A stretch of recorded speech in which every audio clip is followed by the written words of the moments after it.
अनेक जिल्ह्यांमध्ये गेल्या 24 तासात 91 मिलीमीटर पावसाची नोंद झाली असून सध्या सिंधुदुर्गामध्ये पावसाची संततधार सुरू आहे। समाधानकारक पाऊस झाल्यानं बळीराजानं शेतीच्या कामांना सुरुवात केली आहे।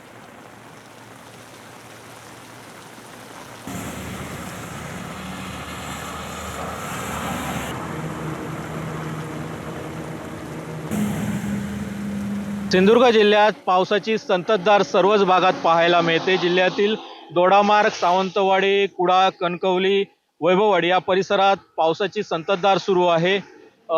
गेले 2 दिवस पाऊस पडत असल्यामुळे बळीराजा सुखावलेला आहे आणि बळीराजाने आपल्या शेतीच्या कामांना सुरुवात केलेली आहे।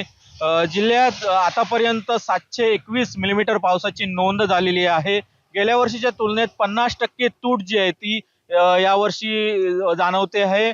मात्र सध्या जिल्ह्यात आज येलो अलर्ट हवामान विभागाने जारी केलेला आहे, तर उद्यासाठी ऑरेंज अलर्ट जारी केलेला आहे। त्यामुळे जिल्ह्यात मुसळधार ते अतिमुसळधार पाऊस पडणार असल्याची शक्यता हवामान विभागाने वर्तवलेली आहे। त्यात आज येलो अलर्ट जरी जारी केलेला असला तरी जिल्ह्यात साधारणतः 136 मिलीमीटर पाऊस पडण्याची शक्यता जी आहे ती हवामान विभागाने वर्तवलेली दिसते। त्यामुळे सध्या पडत असलेल्या समाधानकारक पावसामुळे बळीराजा सुखावलेला असून शेतीच्या कामांना वेग आलेला दिसतोय। कॅमेरा पर्सन परेशसह सदाशिव लाड, एबीपी माझा, कुडाळ, सिंधुदुर्ग।